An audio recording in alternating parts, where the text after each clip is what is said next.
Making your cover art is honestly one of the most fun parts of releasing music. Hey everybody, it's Madeleine. Welcome back to another video, and today I'm going to be telling you guys how I make my cover art for all of my songs. I'm going to put some of the cover up here on the screen so you can see. So one of the ways that I save money as an independent artist who self-funds all of her own music is I make all of the cover art myself, so I don't pay anyone to do that, because I know some artists pay like so much money to have cover art made. How it starts is the song will be sort of getting towards the end of mixing stages. I will then hop on Pinterest, my absolute favourite app in the entire world. I will make a mood board of what I sort of think the song would look like, you know, if it was to be in a music video setting. I'll spend maybe an hour or something making a board on Pinterest of just aesthetic things that I think match the vibe of the song. From that,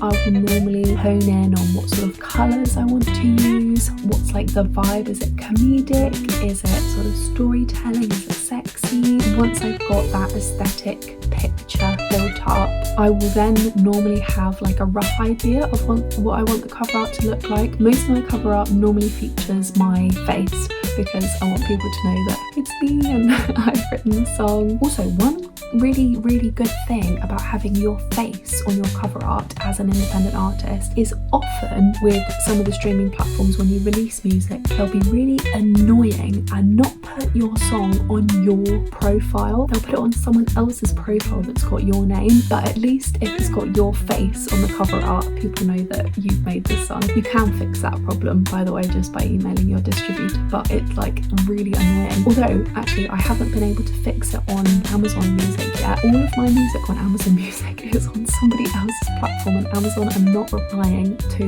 my emails. Like, they have a specific email for Amazon Music and they haven't replied, and it's August now and I've been emailing them since January. So Amazon Music, if you're watching this, I know you're not watching this, but please sort out my profile on Amazon Music. Anyway, my setup then normally includes, I do my makeup, I do my hair. Normally this look, I think most of my cover art has me in this makeup with the eyeliner and sort of a bit of a curl in my hair. I'm just pretty predictable like that. It's the one glam look that I know how to do. And then what I will do is I take all the photos on my iPhone. I do not have a camera. Yeah, you don't need anything fancier than a phone, really. Then what I will do is set up a bit of a background. Normally I'll get like, I've got a coloured blanket that I want to use, or a piece of like coloured material. I'll hang it up in the background just so I've got like a bit of texture or something going on in the background. I'll then set up my phone. I'll then set up my ring light, so I've got some nice light shining on my face. And what I will do is I will hit record on my phone.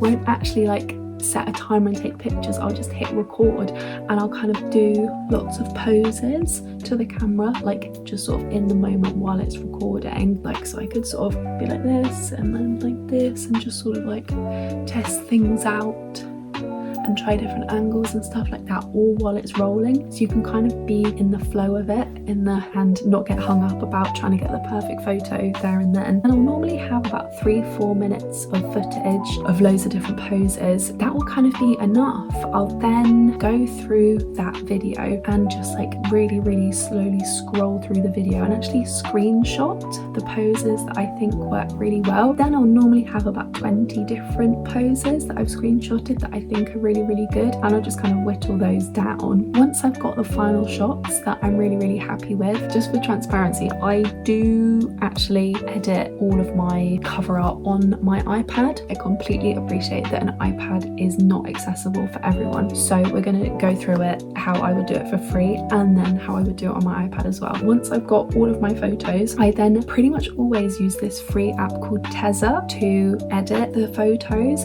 They've got some wonderful presets that make it look like really film aesthetic and sort of high saturation, like sort of 1950s film.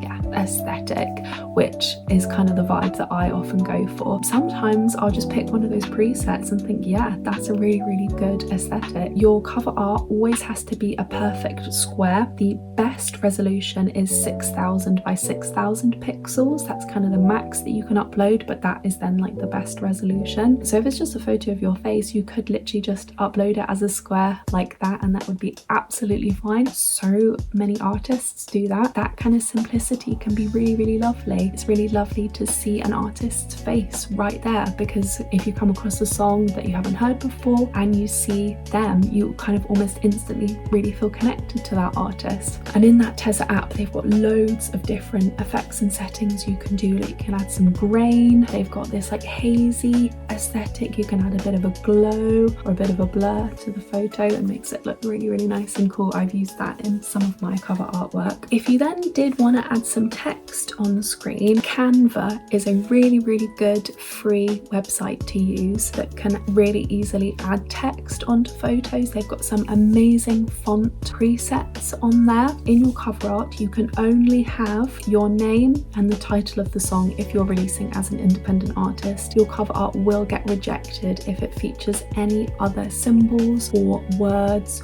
or numbers that aren't your artist name or in the title of the song. I'm not quite sure why that is. It's just like the rule that most independent distributors go by. If you want to get a bit more in depth with the editing, then often you'll need to download another photo editing platform. I personally use Procreate that is on iPad. I just find it really, really simple and easy to use. Along with my Apple Pen, I just feel like it's really, really user-friendly, and I can kind of draw a lot of what I would draw in real life on here. God, this video is not going very well. My phone keeps falling down and I keep running out of phone storage, which is definitely the big con of filming everything on your phone. I really should just get a camera, but that is a later purchase. Anyway, what I was saying was the cover art for But What If You Just Loved Yourself, I did actually hand draw on my iPad with my little Apple Pencil that I just adore.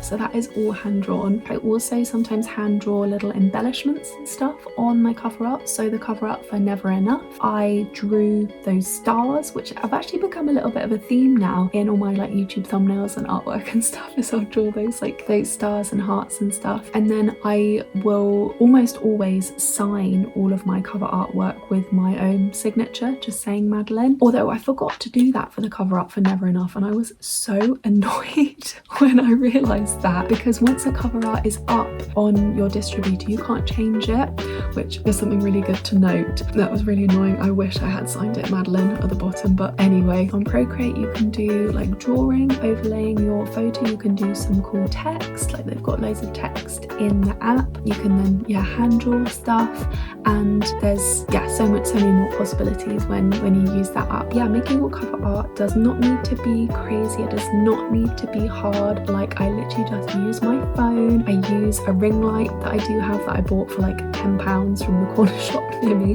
which is crazy. Actually, I live in such a small village and content creation has obviously become so popular everywhere that even in my small village, one of our corner shops sells ring lights.